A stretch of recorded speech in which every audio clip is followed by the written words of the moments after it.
Hey everyone, and welcome back to another episode of the Binding of Isaac Afterbirth Plus. Wow!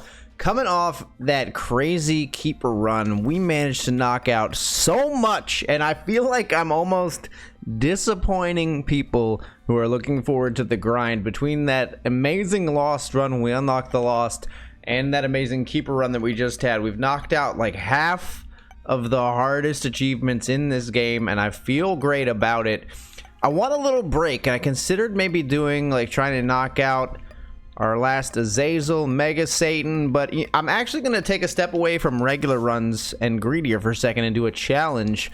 CDM in the comments pointed out that Challenge 15, Slow Roll, unlocks Swallowed Penny, and that might actually prove pretty useful for a future keeper run. We have a nice little challenge we can knock out here.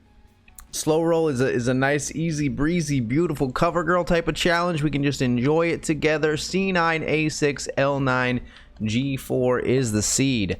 And, you know, people levied some criticism my way, and I think rightly so for that last challenge.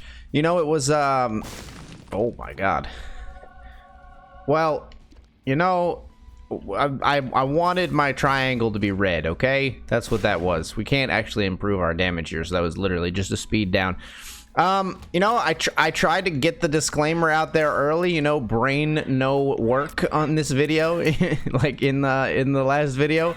And it didn't, you know, I made some mistakes. We learned some things, though. We learned that a strength card gives the keeper a permanent strength or a permanent HP up, and then I immediately, you know, apparently neglected to take a second one, so that's my bad, you know, that's on me. But after all, when all is said and done, you know, we got the dub. We made some silly, you know, hilarious, hopefully, content with my foibles.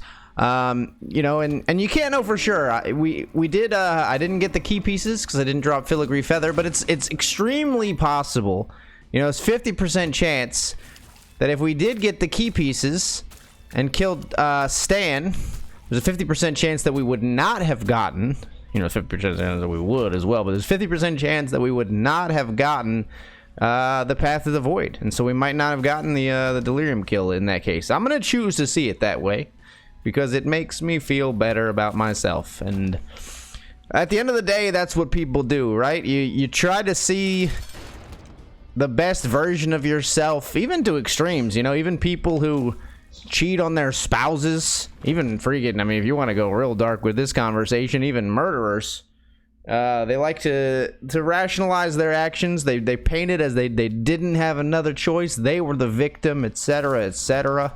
I'm the real victim here, you know. I'm a father, you can't be mad at me. You know, I'm the real victim here. My damn offspring is ruining my brain. No, I shouldn't even talk about her like that in jest. She's the best thing that's ever happened to me. Speaking of which, currently it is Father's Day right now. I had a nice Father's Day. We hung out and I did a little, like, you know, a couple of nice photos with my daughter. It was a pretty normal weekend day for us, honestly, but I love our normal weekend days. We had breakfast, hung out, watched some TV, played with the baby girl. We ordered some pizza as sort of a minor special treat. Got some Pizza Hut stuffed crust. I do love it. I mean, I will go to bat for Pizza Hut. It's not the most amazing pizza in the world. I would never go that far, but I think a Pizza Hut stuffed crust pizza, it does scratch a taste itch that I have sometimes. Pizza's definitely one of those foods that people are extremely snobbish about, to a point of annoyance in my mind. Like, you know, if you try to deign to say that you enjoy a chain pizza, it's like, have you not, you know, perused for countless hours the local eateries around you, sir? We'll take that for increased LDL chance. I don't really care about anything else. Yeah, people get up in arms about pizza. They really do. But I don't know. I had a good Father's Day. It was very good. But it was not. We don't do occasions really. Casey and I, my wife and I, we don't really do like big celebrations, and I think a lot of people maybe find that strange. They'll say, you know, what did you do for your birthday? What did you do for Father's Day? What did you do for et ceteras and the et ceteras? And I mean, anniversary is maybe the one where we treat it with a little bit more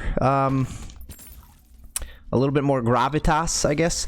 But I mean, it's really a factor of the fact that we have no money. Or we have money, but we are wise in our refusing to spend it, and thus more quickly run out of money, I guess, would be perhaps a more accurate way to paint it, you know? And of course, people will always, you know, counter this by saying that you can have like an occasion, you can have a celebration without spending any money. But I would counter that in some ways, you really can't. I mean... You can, we do like hang out together, but like the other thing is, I guess my wife and I are not like, Casey and I are not extremely like crafty people. So we're not going to like craft anything. And even if you say like, you don't have to go out, you could make like a homemade like card craft for your wife. There's still like costs money. Like we don't have like super nice stationery and art supplies in our house. So I'd have to go out and buy some. And to like an extreme degree, we are trying to be frugal with our expenditures right now, which I think in our current situation is a smart way to live.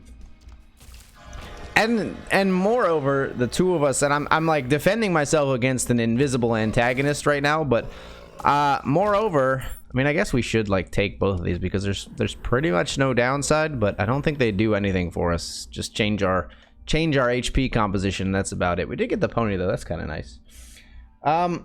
Moreover, Casey and I are like totally fine with it. Like we love our life. I think people think like, oh, that's so sad, like you can't do these extravagant celebrations. And I mean, maybe in a way it's like it would be nice to be able to like, the biggest thing for us would be, it would be nice to be able to like go on like vacations and stuff like that, but that's like an extreme expenditure. We're not too torn up by the fact that we can't like go out to eat.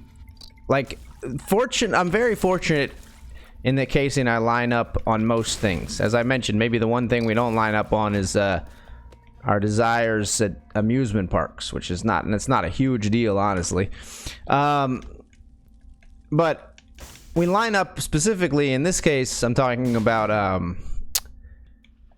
our ability to be content with like lack of going out to eat, for example. Casey and I, I've gone on a diatribe about this before, but we're creatures of habit. We eat the same things all the time. It allows us to save like an enormous amount of money by eating at home. I've got family members, man. They go out to eat like I wouldn't be surprised if some members of my family go out to eat 4 to 5 nights a week. And to me, I mean, it's just a different lifestyle. Like it's a different level of living, or a different level of wealth, really, I guess is what it comes down to. And they, you know, more power to them, I guess, to a certain extent. But at the same time, I think like, yeah, like maybe you have the money to do that, but also you could have a lot more money if you didn't feel the need to do that. That's where I come down on it. Now, maybe, you know, maybe I'm being naive, and maybe if I was a lot more financially solvent, as it were, maybe I would go out to eat, you know, and I wouldn't save the amount of money that I save now. I'd like to think that I would, but you know, it'd be easy. It's easy to adopt a new lifestyle once you have the means. And I don't judge them by any means, but I guess what I wish is sometimes I feel like they're judging us. I wish it was a two-way street of non-judgment, and sometimes I don't feel like it is, but you know. Another thing there though, like Casey and I, we really just don't care if people do judge us. Or care about much at all when it comes to like social norms, I guess, which I think it's a big advantage. We were talking about this recently, and neither of us are really like complainers, you know?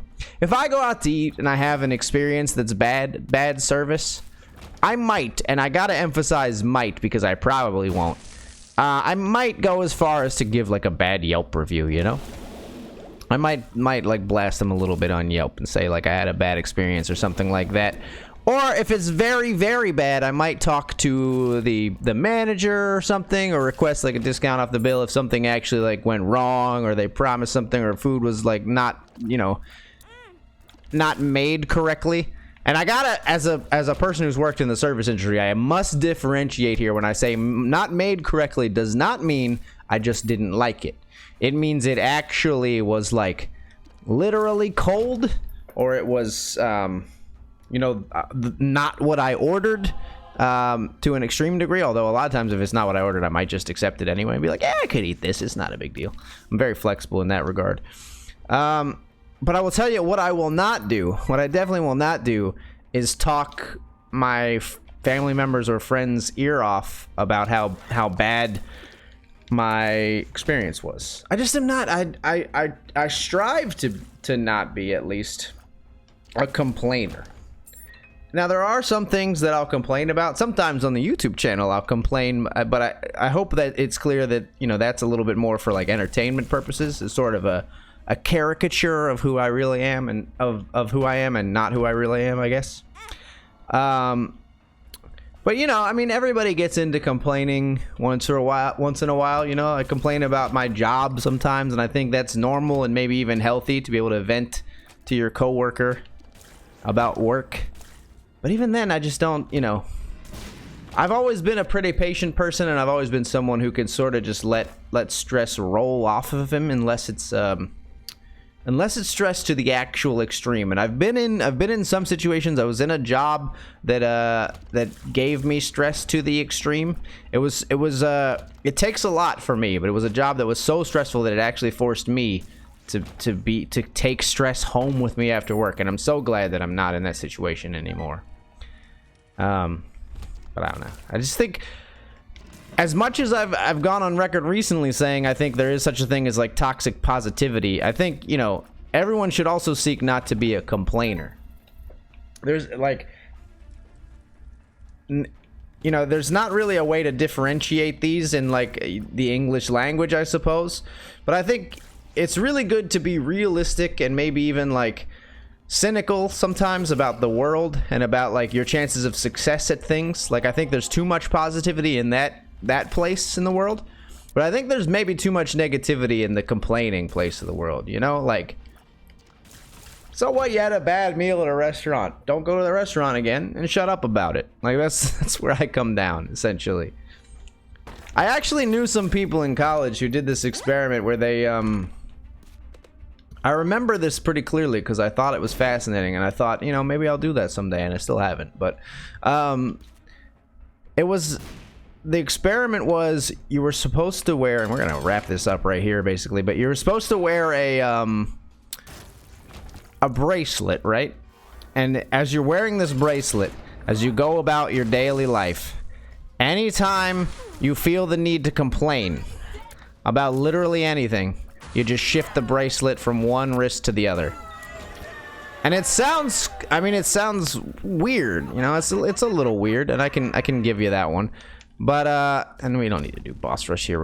But the goal of the exercise is basically just to make you super aware of the fact that you're complaining. It's like, you know, like people say keeping like a food journal. I think that does the same thing. It just makes you aware of the things that you're eating, even if you're not like counting the calories and sticking to a calorie goal. For some people, that's the first step in just being like, oh man, I didn't realize how much I'm eating during the day, and they're just cognizant of it and they change their behavior. And if you're just aware of how much you're complaining, and I think for some people, you know, they would have wrist burns swapping that thing back and forth. But I think it'd be a cool exercise to try, and I might still try it someday. But that's gonna be a nice little challenge video. I hope you enjoyed it. We've unlocked Swallowed Penny, and you know, I should do another one. That's gonna be a 14-minute video. Let's do another challenge. I'm feeling good about where we are right now. What could we knock out real quick? You know what, let's just start off the top of the list here. Let's do Pitch Black. This one goes to Mom. We got Curse of Darkness. What else happens? It's just Curse of Darkness every floor. Is that what this one is? No idea what it unlocks, but let's keep rolling. But yeah, you know, I think a little self-awareness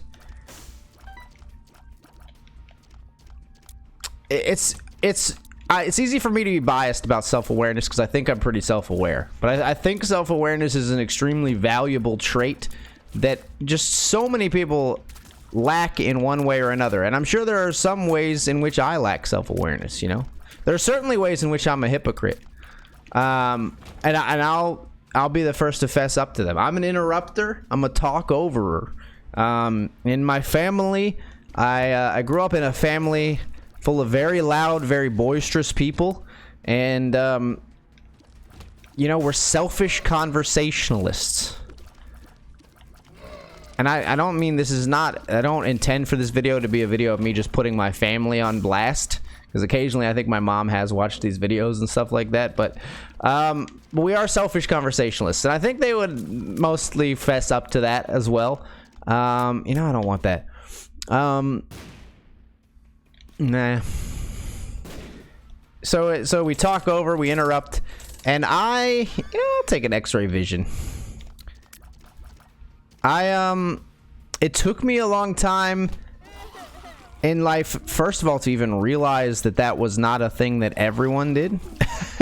And then to attempt occasionally to break myself of this habit. And I will say I still have not. You know, I still do it all the time.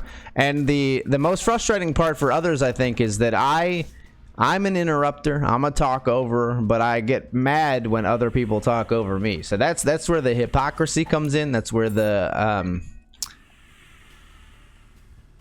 contradictory nature comes in. But it is, you know, I hope there's some value in the fact that that I know that it exists, that it's something that I occasionally work to try to change in myself.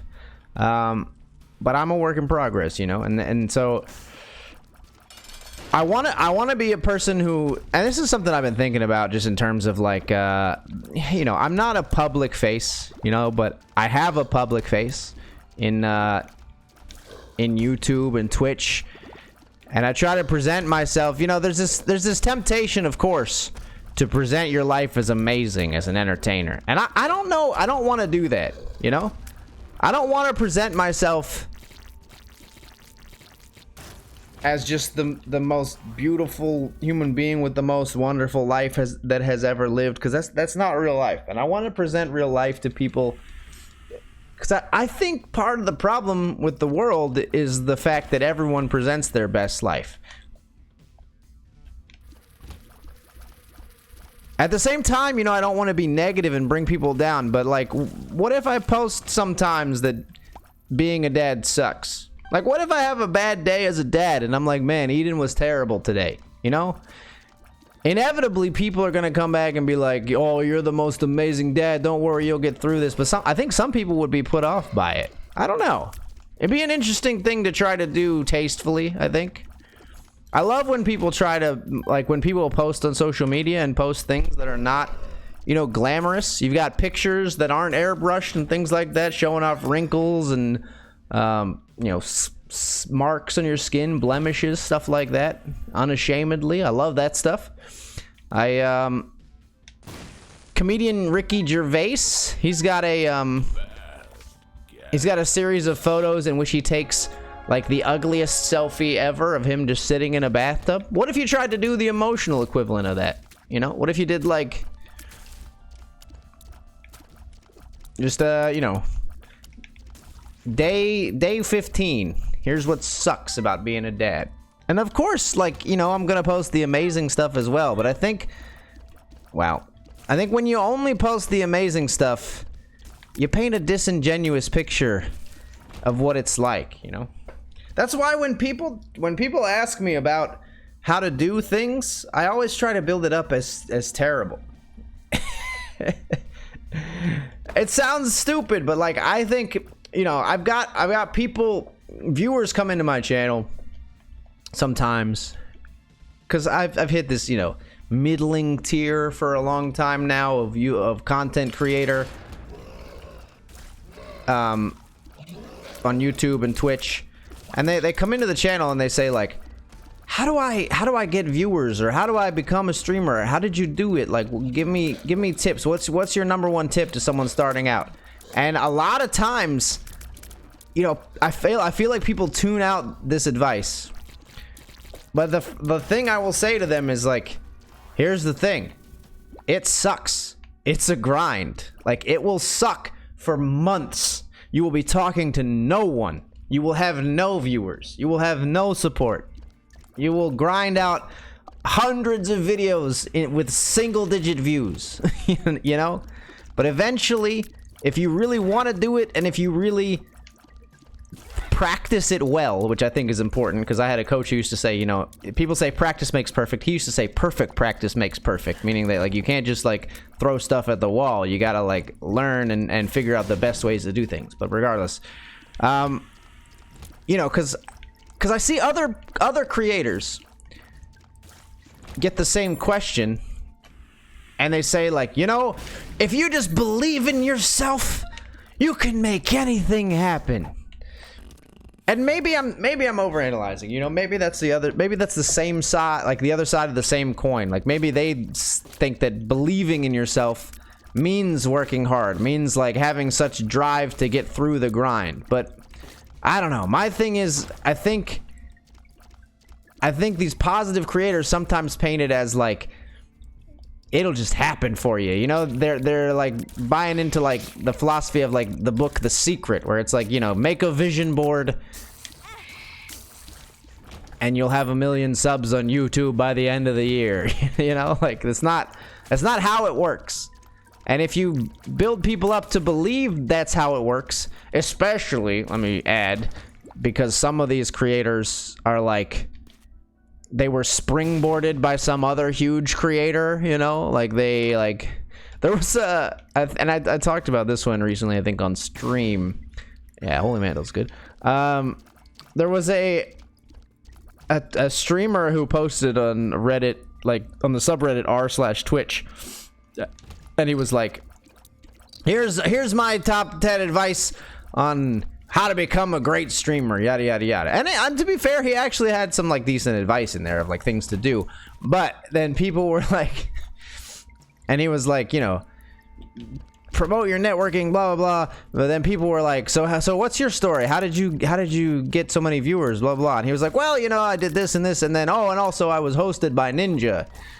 And it's like, oh, so like you got hosted by literally the biggest content creator on the platform. And now you think like you can give advice to people, like the advice is like you were born with the creator equivalent of a silver spoon in your mouth, like essentially is what people like ended up saying to this guy, which I think was accurate, you know, like I think, and that's the other part, is that sometimes the advice is like, just keep trying until you get lucky.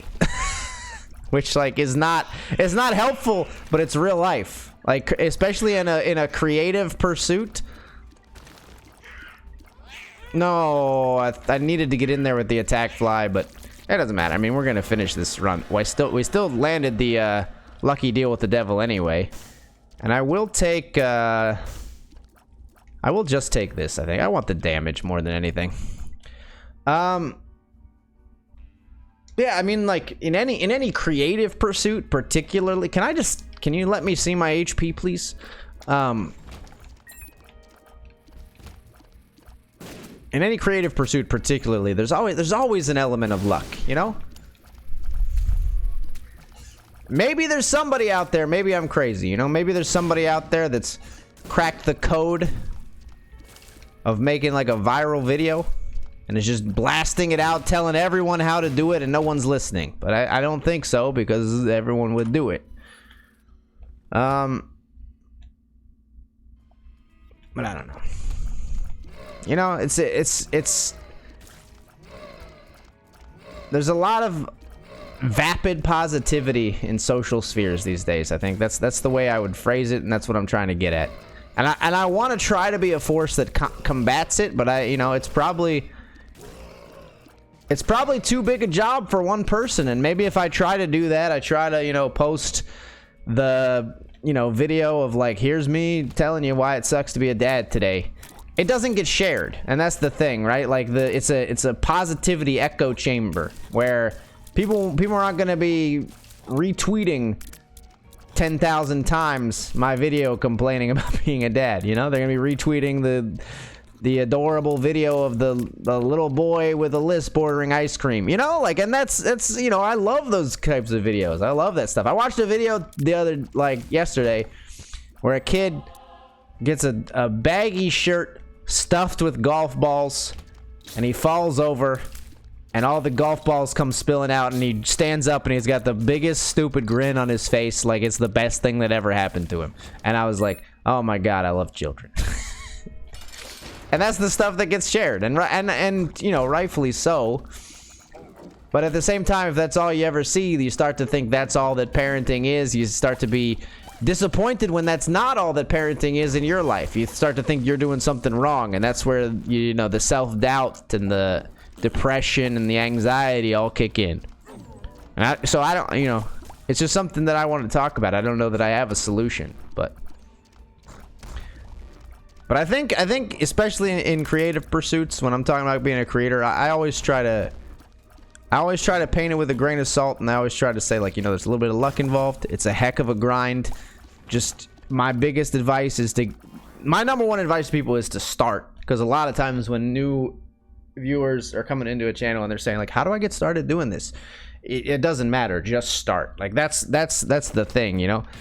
You're majoring in the minors. You're trying to figure out the perfect way. Just get started. And I'm, you know, maybe you think that contradicts the perfect practice makes perfect thing that I was saying a little bit ago. I don't think it does, because I think, you know, you get started. That's how you get better. That's how you learn what's right and wrong, and that's how you get to that perfect practice point. You have to start. I see so many people saying, like, how do I make my first video? What should I do? What should I talk about? How do I? It doesn't matter. Like, nobody's going to watch your first video. So just start, and then watch it back to yourself. See how you did, analyze it, and then try to improve from there. Have somebody else watch it if you got people in your life that support you. If you don't, you know, post it in appropriate communities where they encourage that kind of thing. You know, the audiences wax and wane, but there's r/Twitch where they have feedback threads, r/Let's Play for the same thing. Heck, send it to me. I can't promise I'll watch it, you know, but there's plenty of creators like me out there who would be willing to help, as long as you're not, you know, just recklessly self-promoting in my channel. If you come to me and you say, hey, I'm really trying. I've been trying to be a creator. I made this video. Could you tell me what you think of it? Honestly, you know, I might not have the time, and you gotta take that into account, that the people who are successful at creating content a lot of times don't have the time because they're busy creating content. You know, so they're sometimes really hard people to get advice from, even though they're the people who are the most qualified to give you advice. But if you came to me and you framed the question that way, I'd be inclined to want to try to help you. It's just a matter of whether or not I'd actually be able to. But that's not how it happens. It's always somebody in the channel going like, here's my stream, come watch, you know. And then I ban them, because that's not acceptable. It's not the way you do it. And to be fair, a lot of times, you know, it's a 12-year-old, and I did stupid things when I was 12 as well. I'm 12 BTW. 12-year-olds should be banned anyway, though, because technically they're not allowed on Twitch at all. We don't need this. Give me something. You know, that's interesting. We'll take it. I'm only going to mom on this one anyway. Rock and roll. There might be a tinted rock in there, but I don't really care. Are we on? Are we finishing? Nah, we got one more floor. But I wasn't, you know, running out of things to talk about. What are you talking? What are you saying? But I don't know. I mean, where did all this even come from? Positivity, this discussion, this rant, self-awareness, bracelet switching from hand to hand. There we go. I traced it back.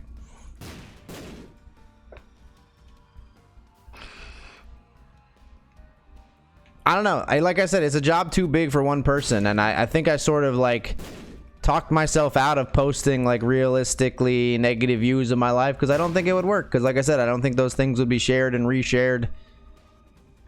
I guess the best way to handle it is on maybe a platform basis, like sort of like regulating social media in whatever ways are appropriate. And then of course on a personal basis, self-regulating I think is huge, you know? And I've come full circle in that, you know, I was the biggest social media apologist for a while, just decrying it as like this extremely useful tool to instantly communicate with people and et cetera, et cetera. But I've come full circle on that, and I've come to see that, like, you know, depression and suicidal thoughts for young people are at an all-time high, and I think the internet and social media play a huge role in that. And so I think on a personal level, I've tried to extricate myself in some ways from toxic communities, and it's not always toxic in the outward way that you think of when you hear that word. You know, it's not always toxic in the way like someone is bullying you. You know, Instagram is toxic in that everyone's life looks like they're a rock star entrepreneur fashion model, right? And then it makes you feel inferior. Facebook is toxic because it looks like everyone's family life is just amazing and all they do is have successes in work and life. Twitter can be toxic because everyone is right and you're wrong and you're an idiot, you know? And when you tweet, your tweet gets one like. When someone else tweets a 2-word sentence just because they are, you know, going viral for some reason, they get a 10,000 retweets, and you're like, well, why do I even try? You know, I mean, every platform can be toxic in its own way, and it's about how you manage it. And a lot of them, you know, to be fair, a lot of platforms do have their own, like, you know, you cultivate the circle of people that you follow. But I think they also all in their own way encourage the addictive behavior, the sort of reckless cultivation of those, and promote like certain users and things like that. So I think moderation and in some cases maybe even total, you know, removal of yourself from those platforms might be the key. But it's very difficult, you know. As a creator, like, I struggle because I've never really liked like Twitter, for example.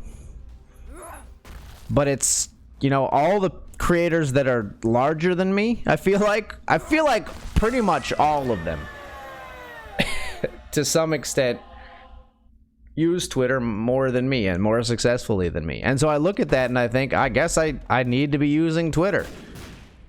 Because, like, I won't get to their... That's one of the major differences between someone at their level of success and someone at mine. But I don't... It feels like it might actually ruin my brain. And I'm not even exaggerating. But that's my rant. My 33-minute long rant. 2 challenges done. We unlocked another rune and a trinket. I hope you enjoyed the video. If you did, leave a like or a comment. If you'd like to see more Binding of Isaac Afterbirth Plus content and other content when it comes out on the channel, please subscribe. I'm Accidental Grenade, and thank you so much for watching.